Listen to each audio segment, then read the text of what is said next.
आज हम चर्चा करने वाले हैं इलेक्ट्रिक व्हीकल्स की। भारत सरकार ने क्या क्या कानूनी है और सब्सिडीज एक तरह से दिए ईवीज के लिए। आपको सबको पता होगा कि जो गुजरात सरकार है उसने 1.5 लाख रुपए की सब्सिडी दी है अगर कोई इलेक्ट्रिक व्हीकल खरीदना चाहता है। जो फार्मेज स्कीम है सेंट्रल गवर्नमेंट की, जिसमें भी सब्सिडी मिलती है जो कार बनाने वाले मैन्युफैक्चरर्स को इलेक्ट्रिक व्हीकल बनाने के लिए, हाइब्रिड व्हीकल बनाने के लिए, वो भी 2 साल के लिए एक तरीके से उसको एक्सटेंड कर दिया है। मार्च अप्रैल 2024 तक अब ये स्कीम जाएगी। इससे क्या होगा? इससे ये होगा कि बहुत सारे लोगों को प्रोत्साहन मिलेगा इलेक्ट्रिक व्हीकल खरीदने का। ऊपर से मैं आपको और एक बात बता दूं, कंपनीज जैसे ESL, energy efficient services limited, या इन्होंने भी काफी सारे प्लान्स बनाए हैं कि इलेक्ट्रिक व्हीकल्स खरीद के, इलेक्ट्रिक व्हीकल्स जो 2 व्हीलर भी होगी, 4 व्हीलर बसेस, ये खरीद करके एक फैसिलिटी बना के पूरे देश में एक तरह से इसको बेचेंगे, सरकारी नौकरों को भी देंगे और प्राइवेट मैन्युफैक्चरर्स, सॉरी, जो प्राइवेट कंज्यूमर्स को भी देंगे। ये सब कैसे होगा, आज इसकी चर्चा हम करने वाले हैं। मेरे साथ मौजूद है सौरभ कुमार, जो लास्ट टाइम जब मैं उनसे मिला था 2-2.5 साल पहले, तब वो मैनेजिंग डायरेक्टर थे ESL के, अब वो एग्जीक्यूटिव वाइस चेयरमैन बन गए। इसके लिए उनको बहुत बहुत शुभकामनाएं सौरभ कुमार जी, आपने हमको अपना समय दिया और शो पर आए। मेरे साथ मौजूद है रायन कारंजावाला। ये इंडिया के जो सबसे मशहूर और सबसे बड़े लिटिगेशन लॉ फर्म है कारंजावाला एंड कंपनी के फाउंडर और मैनेजिंग पार्टनर है।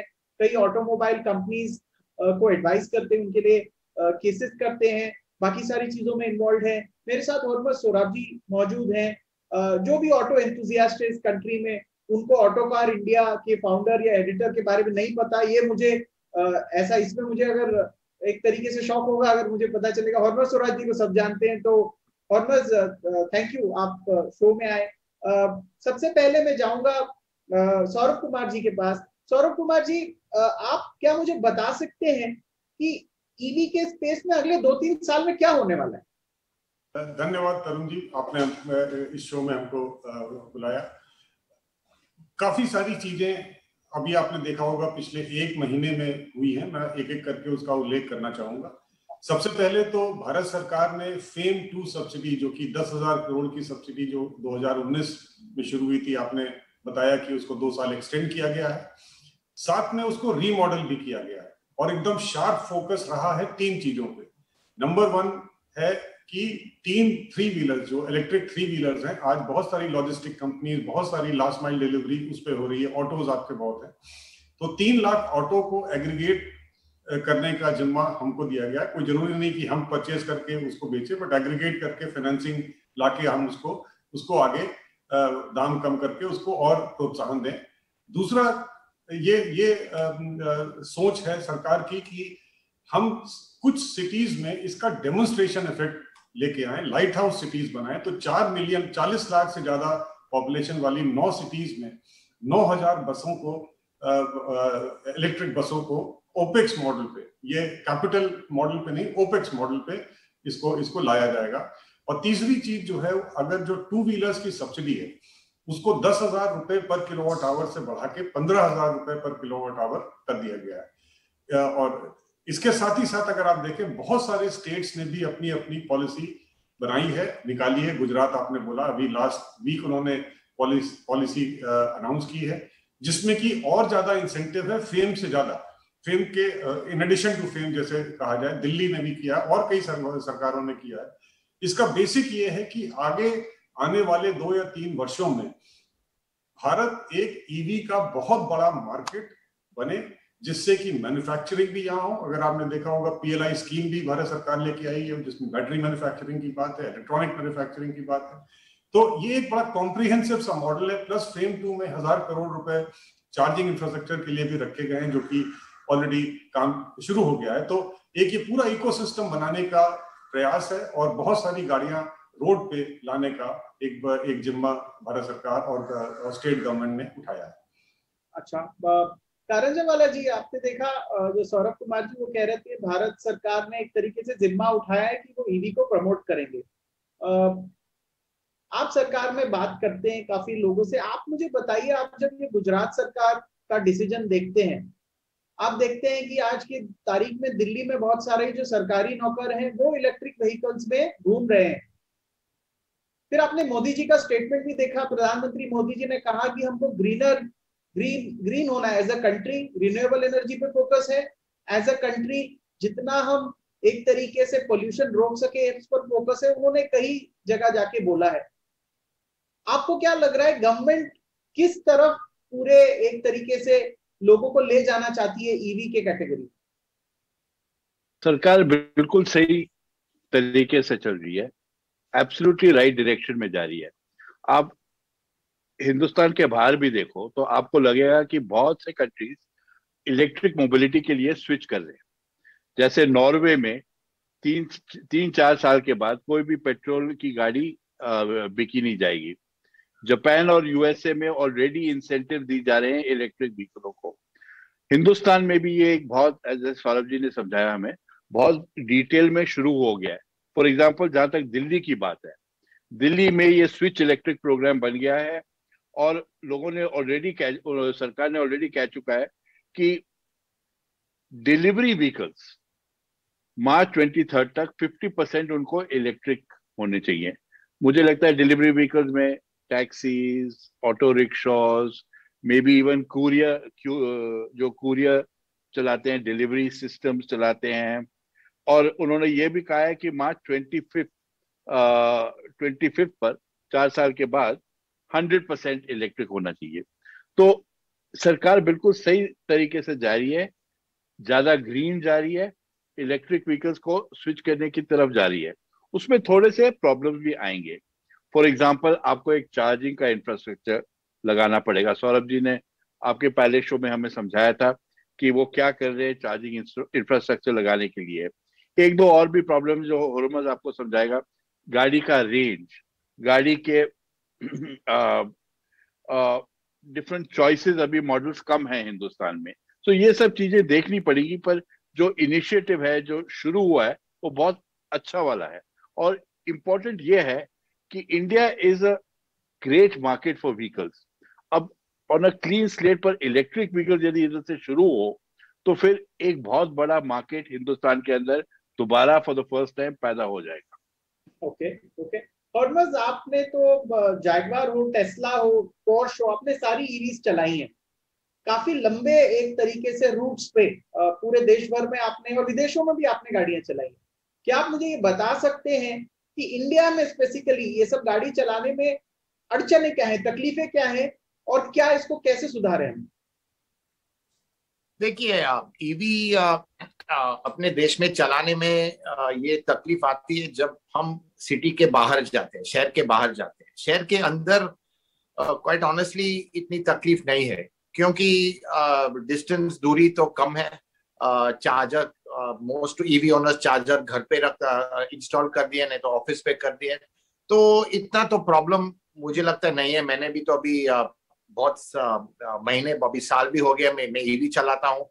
कुछ टेंशन नहीं है चार्ज करने में। ऑफिस में एक चार्जर है, घर में एक चार्जर है, और स्लो चार्जर भी है तो चलती है, क्योंकि ये सब बैटरी कैपेसिटी आजकल की जो अफोर्डेबल ईवी है, टाटा नेक्सॉन 30 किलोवाट आवर की बैटरी है, MG ZS की 40 किलोवाट आवर की बैटरी है, तो छोटी बैटरी है, तो इतना प्रॉब्लम नहीं है। लेकिन हाईवे पे जाना तब तो बहुत प्रॉब्लम आ जाती है, क्योंकि आजकल इतना इंफ्रास्ट्रक्चर हाईवे पे है ही नहीं, और बहुत सारे प्रॉब्लम निकलते हैं। शायद आप हिल्स में जाते हैं, चढ़ाई है, चढ़ाई पे तो बैटरी की रेंज तो एकदम खत्म हो जाती है, फटाफट खत्म हो जाती है। तो ये तो प्रॉब्लम्स है, रियलिस्टिक प्रॉब्लम्स है। तो हाईवे पे चार्जिंग इंफ्रास्ट्रक्चर वो बढ़ना चाहिए, क्योंकि फिर ईवी फिर ऑल पर्पस गाड़ी हो सकती है। आजकल ईवी सिर्फ सेकंड, दूसरी गाड़ी, तीसरी गाड़ी है लोग के फैमिली में। और as I say, you can't go too far from a plug, तो प्लग के बहुत नजदीक होना चाहिए शहर में। तो इंफ्रास्ट्रक्चर बढ़ेगी आउट ऑफ टाउन, तो और शहर में भी बढ़ती है। I think it is link to infrastructure will improve. I think EV की डिमांड भी बढ़ेगी। और आजकल भी चॉइस तो बहुत कम है, सिर्फ अफोर्डेबल रेंज में 3 ही ईवी है। महंगी तो ईवी तो बहुत सारी आने वाली है, लेकिन वो तो करोड़ के ऊपर है, तो उनके डिमांड तो बहुत कम तो होगी। ओके। मैं सौरभ कुमार जी, मैं दिल्ली में जब घूमता हूँ तो मैं 2 चीज देखता हूँ। एक तो जो आपकी जो कंपनी ESL लगाए, काफी सारे पार्किंग लॉट में मुझे आपके चार्जर्स दिखते हैं, 2 या 3। दूसरी चीज जो मैं देखता हूँ, टाटा की नेक्सॉन ईवी कुछ मात्रा में मुझे दिखती है। आपको लगता है जो सरकार की मंशा है कि ज्यादा से ज्यादा लोग ईवी चलाएं, इसके लिए क्या पैसा खर्चा होगा? दूसरी बात, बहुत बार इलेक्ट्रिक व्हीकल मतलब दिल्ली में अगर आप घूमो तो आपको वो छोटी सी रिक्शा होती है जिसमें 6-6 लोग बैठते हैं, आपको बहुत चलती हुई दिखती है, वो ईवी लोग समझ लेते हैं। लेकिन एक तरीके से हम भी ईवी खरीदेंगे, ये होने के लिए इंफ्रास्ट्रक्चर, जो चार्जिंग इंफ्रास्ट्रक्चर है, उसमें कितना पैसा लगाना पड़ेगा? और क्या ईवी की बसेस इस देश में आएंगी कि आप कोई ईवी की बस में बैठ के दिल्ली से जयपुर चले जाएंगे? ये सब क्या आपको होते हुए दिख रहा है आने वाले सालों में? तरुण जी, 3 बातें मैं कहूंगा। सबसे पहले कि हाँ, चार्जिंग इंफ्रास्ट्रक्चर की आवश्यकता है, इसमें कोई दो राय की बात ही नहीं है। और इस पे एक ऑलरेडी काम शुरू हो चुका है। डिपार्टमेंट ऑफ हेवी इंडस्ट्रीज, जैसा मैंने बोला, फेम के अंदर में 1000 करोड़ की सब्सिडी है और 70% पब्लिक चार्जिंग स्टेशन पे कैपिटल सब्सिडी दी जा रही है। उसका एक उन्होंने बहुत ट्रांसपेरेंट प्रोसेस भी किया है कि एक ओपन बिडिंग के तहत शहरों में, हाईवेज में ऑपरेटर्स को सिलेक्ट किया जा रहा है। ऑलरेडी करीब 11 शहरों में 2600 से 2700 चार्जिंग स्टेशन का एलोकेशन कर दिया गया है। हमने एज अ कंपनी करीब आज हमारे पास 1000 से ऊपर चार्जिंग पॉइंट्स हैं। इसमें कैप्टिव चार्जिंग पॉइंट्स भी हैं और हम और भी इसको लगा रहे हैं। समस्याएं रहती हैं, जैसे कि सौरभ जी साहब ने कहा कि राइट प्लेस पे चार्जिंग स्टेशन होना चाहिए। हर जगह चार्जिंग स्टेशन लगाना शायद इतना इफेक्टिव नहीं हो, राइट प्लेस पे होना जरूरी है। और राइट प्लेस हमारे हिसाब से वो है कि जहां पे 10 से 15 मिनट गाड़ी खड़ी रह सके और चार्ज हो सके। तो इसीलिए आपने जैसे बताया, पार्किंग स्पेसेस पे हमने लगाया है, हमने वे साइट्स पे लगाया है जहां पे जगह है गाड़ियों को खड़ी होने पे। जैसे रफी मार्ग कॉन्स्टिट्यूशन क्लब के सामने 14 चार्जर्स का एक चार्जिंग प्लाजा बनाया, जो देश का पहला चार्जिंग प्लाजा है। दूसरी रही बात एक अवेयरनेस की, कि आज इतनी अवेयरनेस नहीं है इलेक्ट्रिक व्हीकल्स के बारे में। बहुत सारी शंकाएं हैं लोगों के मन में कि कितनी दूर चलती है, एसी चलता है कि नहीं, फास्ट है कि स्लो है। तो उसके लिए भी एक मिनिस्ट्री ऑफ पावर एक बहुत बड़ा मल्टीमीडिया कैंपेन लेके आ रही है, जो कि बहुत जल्दी इसका इम्प्लीमेंटेशन होगा। तीसरी बात रही बसेस की। बसें ऑलरेडी कुछ शहरों के बीच में पॉइंट टू पॉइंट शुरू हो चुकी हैं। जैसे केरला में ऑलरेडी ई बसेस चालू हो गई है एर्नाकुलम से त्रिवेंद्रम तक। उसमें भी हमको जैसे अभी आपने बताया, मैंने बताया, फेम 2 की रिमॉडलिंग में 9000 बसेस का एग्रीगेशन करना है ओपेक्स मॉडल पे, और जिसमें कि अभी हम 3-4 एसटीयू से बात कर रहे हैं। और ऐसा नहीं है कि इलेक्ट्रिक बसेस नहीं है, कई सारी एसटीयूज ने बसेस ऑलरेडी ग्राउंड पे लगाई हैं। सौरभ जी साहब will bear me out, best की करीब 400 गाड़ियां ऑलरेडी इन फेजेस आ रही हैं और काफी अच्छे से चल रही है। सिमिलरली कर्नाटक ने, केरला ने और 3-4 स्टेट्स ने इसका पहल किया है। बट अभी इसको हम लोग और तेजी से इसको बढ़ावा देंगे, जिससे कि इंटरसिटी और इंट्रासिटी दोनों चीज को हम कर सकें। ब्रायन कारंजवाला जी, आपने देखा सौरभ कुमार जी ने क्या बात की कि एक तरीके से हो रहा है, बदलाव तो हो रहा है और हम आगे बढ़ रहे हैं। आप क्योंकि लीगल वर्ल्ड से ताल्लुक रखते हैं, सुप्रीम कोर्ट का दिल्ली को एक तरीके से क्लीन, दिल्ली की जो एयर पोल्यूशन की बहुत बड़ी समस्या है उसमें बहुत ध्यान देती है सुप्रीम कोर्ट, बहुत सारे ऑर्डर्स भी आते हैं। तो एक तरीके से सरकार हो या सुप्रीम कोर्ट हो, दोनों ही चिंतित है, दिल्ली हाईकोर्ट भी इस बारे में चिंतित है। आपको ऐसा लगता है कि दिल्ली गवर्नमेंट भी इसमें कुछ काम करे? ऐसा कुछ होना चाहिए कि एक मॉडल शहर हो जाए, जैसे चाइना में वो कहते हैं, बीजिंग में या शंघाई में वो इलेक्ट्रिक व्हीकल्स को पुश कर रहे हैं, हम पूरा दिल्ली मैक्सिमम इलेक्ट्रिक को हम प्रोत्साहन दें। ऐसा कुछ होना चाहिए कि दिल्ली एक मॉडल सिटी बन जाए इलेक्ट्रिक व्हीकल्स के लिए। वैसे ही हम पोल्यूशन से दिल्ली बहुत त्रस्त है। बिल्कुल तरुण, जो आप बोल रहे हो वो बिल्कुल ठीक है। मैं आपको एक चीज बताता हूँ, ये सुप्रीम कोर्ट का जो इंटरेस्ट है ना क्लीन दिल्ली में, ये 4-5 साल से नहीं है, ये कम से कम 20-25 साल से चल रहा है। मुझे याद है 1998 में मैं टाटा मोटर्स के लिए उस समय अपियर हो रहा था, जब उन्होंने कहा था कि एक प्रपोजल आया था banning of all diesel cars. उस समय मैं टाटा मोटर्स के लिए था, उनकी गाड़ी जो इंडिका थी वो डीजल गाड़ी थी। So we had to argue the matter. वो 2-4-5 साल से चला। सुप्रीम कोर्ट, जहां तक दिल्ली की बात है और एनसीआर की बात है, सालों से ये बहुत कंसर्न्ड है कि the air should be clean, pollution चला जाए। और ये एक आप जब ये एमसी मेहता और बाकी सारे केसेस देखोगे तो आपको उनके ऑर्डर शीट से पता चलेगा कि ये तो सालों सालों से चल रहा है। एट एवरी स्टेज वो कोशिश करते हैं कि कुछ ना कुछ करे ताकि दिल्ली का एयर क्लीन बने। एब्सोल्युटली इंपॉर्टेंट है कि Delhi should be like a model city. The capital of your country should also be the best city of your country. And environment is extremely important. If you don't, यदि आपका environment ठीक नहीं है, यदि air pure नहीं है, तो आप दिल्ली में कभी भी ओलंपिक्स कर नहीं पाओगे। दिल्ली में बाकी ओलंपिक्स के लिए इंफ्रास्ट्रक्चर होगा, पर कोई भी एथलीट आना नहीं चाहेगा बिकॉज ऑफ पोल्यूशन।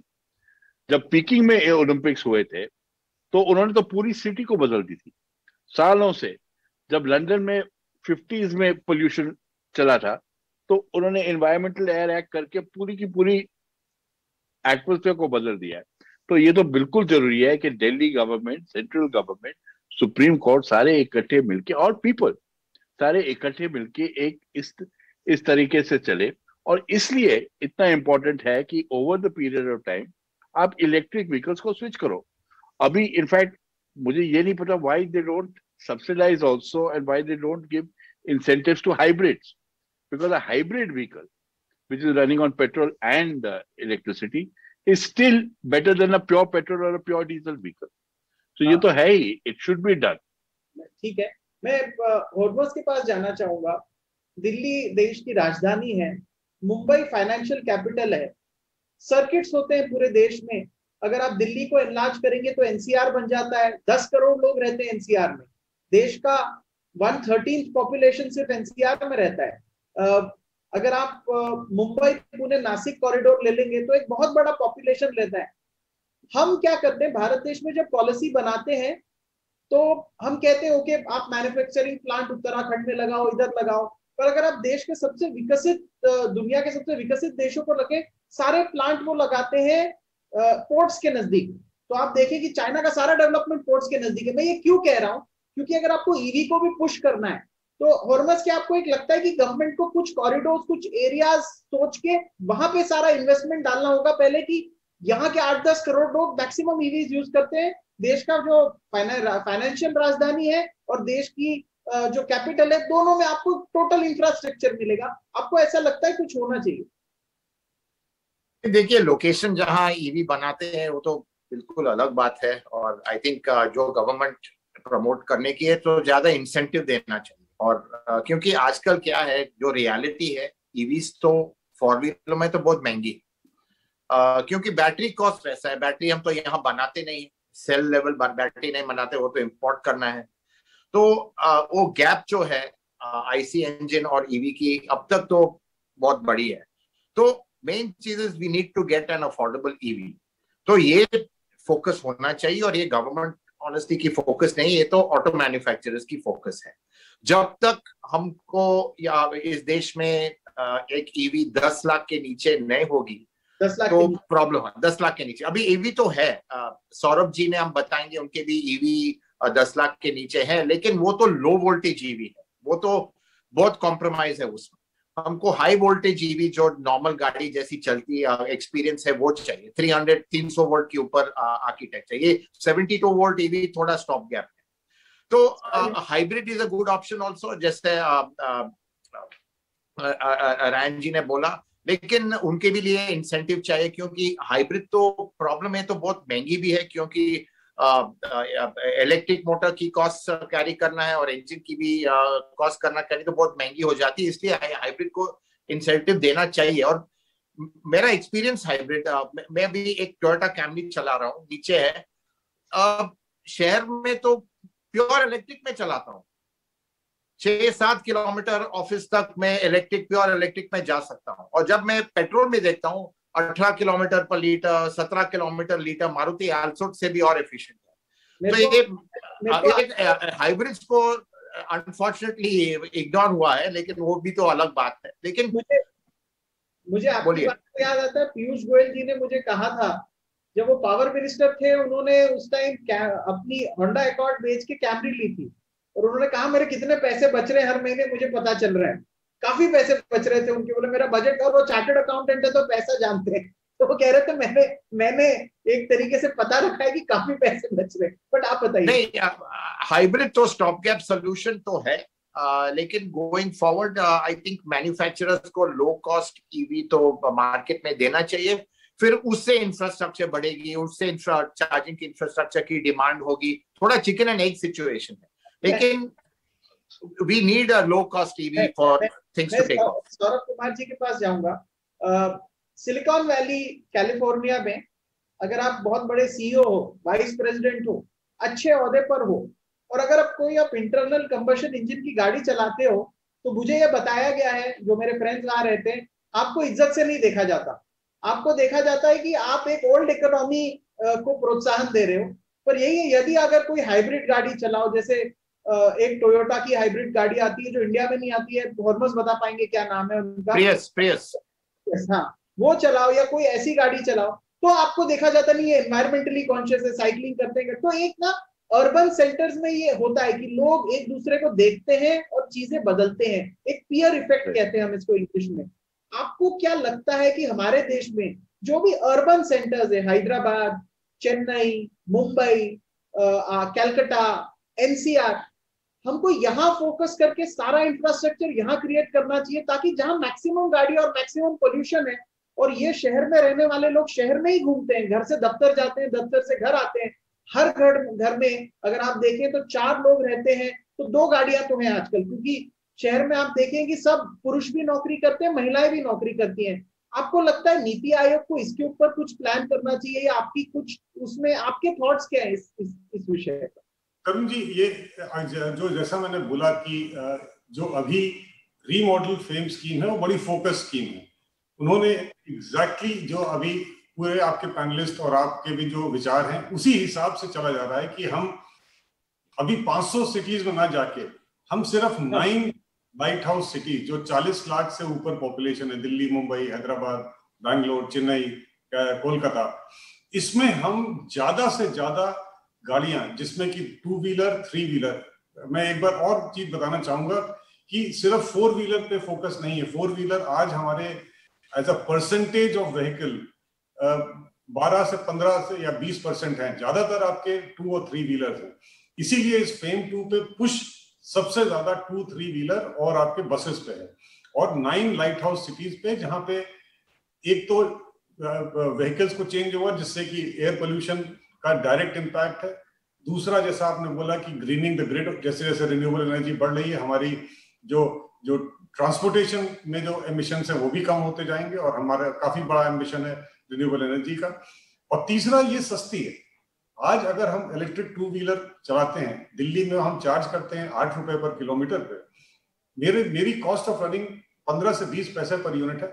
और दूसरा चीज है, दिल्ली और बहुत सारे शहरों ने, स्टेट्स ने एक बहुत ही अच्छी टैरिफ, इलेक्ट्रिसिटी टैरिफ कर रखी है। मैं आपको बताऊं, दिल्ली में हाई टेंशन अगर मतलब 50 किलोवाट वाले चार्जिंग स्टेशन पे आप करेंगे तो 4.5 रुपए पर यूनिट का रेट डीआरसी ने फिक्स किया है। नॉर्मल अगर 15 किलोवाट पे करेंगे तो 5.5 रुपए पर यूनिट का रेट फिक्स किया है, जो कि किसी भी कमर्शियल इवन रेसिडेंशियल रेट से कम है। तो एक पूरा कॉम्प्रिहेंसिव सा एक सोल्यूशन सामने आ रहा है। और जैसा पूरा पैनल कह रहा है, आपके विचार हैं, एग्जैक्टली यही है कि हम पहले फोकस करें ये 9-10 सिटीज पे, डेमोन्स्ट्रेशन करें, जिसका कि इफेक्ट इम्पैक्ट जो है वो बाकी सिटीज में। एक लास्ट सवाल बिफोर हम एंड करें शो को, बिल्डिंग बायलॉज में कुछ अमेंडमेंट आपको चाहिए, होना चाहिए? मैं बताऊं, ऑलरेडी हो चुका है। जो नया बिल्डिंग है उसमें अनिवार्य है कि कोई भी बिल्डिंग जो बन रही है, चाहे वो कमर्शियल है चाहे वो मल्टी स्टोरेज रेजिडेंशियल है, उसमें इलेक्ट्रिक चार्जिंग का प्रावधान होना अनिवार्य है। ये मिनिस्ट्री ऑफ अर्बन डेवलपमेंट ने 2 साल पहले ही नोटिफाई कर दिया था। रायन कारंजवाला जी, क्या इसका एनफोर्समेंट हो रहा है आपकी निगाह में? मुझे पता है आपको इस तरह तो नहीं ऑफलाइन पता होगा, आपको लग रहा है जितनी नई सोसाइटीज नोएडा में, गुड़गांव में बन रही है ईवी के, उधर चार्जिंग स्टेशन या उसका प्रावधान है, तो वो इम्प्लीमेंट हो रहा है? मुझे को पर्सनल तो कोई अंदाज है नहीं, बट जरूर हो रहा होगा, क्योंकि और हो अभी नहीं हो रहा तो 6 महीने के बाद हो जाएगा, क्योंकि बेसिकली दिल्ली और एनसीआर इलेक्ट्रिक मोबिलिटी की तरफ स्विच हो रही है। लोगों को, पर जैसे सौरभ जी ने कहा और हरमल ने कहा, एक पीयर इफेक्ट होना चाहिए। जब आपको लगता है कि आपका नेबर इलेक्ट्रिक गाड़ी चलाती है तो फिर आप भी इलेक्ट्रिक गाड़ी चलाते हैं। जैसे कि वो जैसे आपने वो अमेरिका का जिक्र किया था ना, दैट सिलिकॉन वैली इफेक्ट, जो जिसको कहते हैं ना वो सिलिकॉन वैली इफेक्ट, तो वही है। एक बार वो पीयर इफेक्ट शुरू हो जाएगा तो फिर हर जगह charging, building bylaws, regulation सब बदल के इम्प्लीमेंट होते जाएंगे। ओके। पर तरुण, शो खत्म करने के पहले आप एक बार हरमल से ये तो पूछिए कि सारी गाड़ियों में से उसको कौन सी मजेदार लगी, ये तो बताइए लोगों को। ये तो जानना होगा, आपने तो सारी गाड़ियां चलाई है, सबसे अच्छी कौन सी लगी आपको? Which one did you like? I think मुझे तो Porsche Taycan मैंने चलाई, I think 2019 में जर्मनी में, by far the best electric car। मैं टेस्ला भी चलाई, टेस्ला भी तो बहुत इम्प्रेसिव है, लेकिन क्या है ना, इलेक्ट्रिक कार में ये तो बहुत क्लीन गाड़ी है, कुछ कैरेक्टर तो सब निकल गई, not a character of a normal IC car. तो कैरेक्टर डालने में बहुत चैलेंज है, लेकिन Porsche ने डाला है। थोड़ी आवाज भी आती है, नॉर्मल इलेक्ट्रिक कार तो बहुत साइलेंट है, ये तो आर्टिफिशियल इंजन साउंड भी आती है। तो बहुत इमोशन है Porsche Taycan में, क्योंकि नॉर्मली इलेक्ट्रिक गाड़ी में इमोशन तो होती नहीं, तो अप्लायंस जैसा है, ऑन ऑफ स्विच चला के जाओ। लेकिन ये Porsche तो और तो तेज, तो कैसी भागती है 0 to 100 3 सेकंड के नीचे, तो अनबिलीवेबल परफॉर्मेंस। 3 सेकंड में इलेक्ट्रिक कार 3 सेकंड में 100 पे चली जाती है। हाँ, अभी ये तो नई टेस्ला तो 2 सेकंड के भी नीचे हो जाती है। तो वो जो इनिशियल टॉर्क जो है इलेक्ट्रिक गाड़ी की, क्योंकि टॉर्क जो है मैक्सिमम टॉर्क बनाते हैं फ्रॉम 0, नॉर्मल आईसी इंजन तो थोड़ा स्पीड पिकअप करना है, तब टॉर्क बढ़ेगी, पावर बढ़ेगी, तो ऐसा है। Okay okay. सौरभ जी, सौरभ कुमार जी, रैन कारंजेवाला जी, आपने हमको अपना समय दिया, इसके लिए मैं आपका शुक्रिया अदा करना चाहता हूँ। हम इस मुद्दे के ऊपर फिर चर्चा करेंगे। हमको ये दिख रहा है कि सरकार की ये मंशा है कि उनको देश को क्लीन और ग्रीन बनाना है, उसमें इलेक्ट्रिक व्हीकल्स का एक बहुत बड़ा एक तरीके से सहभाग रहेगा, और हमारा सहभाग रहेगा कि ये लोगों तक पहुंचाएं। इसीलिए मुझे लगता है जो मेरे दर्शक हैं उनको भी अच्छा लगा होगा। बहुत बहुत धन्यवाद, बहुत बहुत धन्यवाद। धन्यवाद, थैंक यू।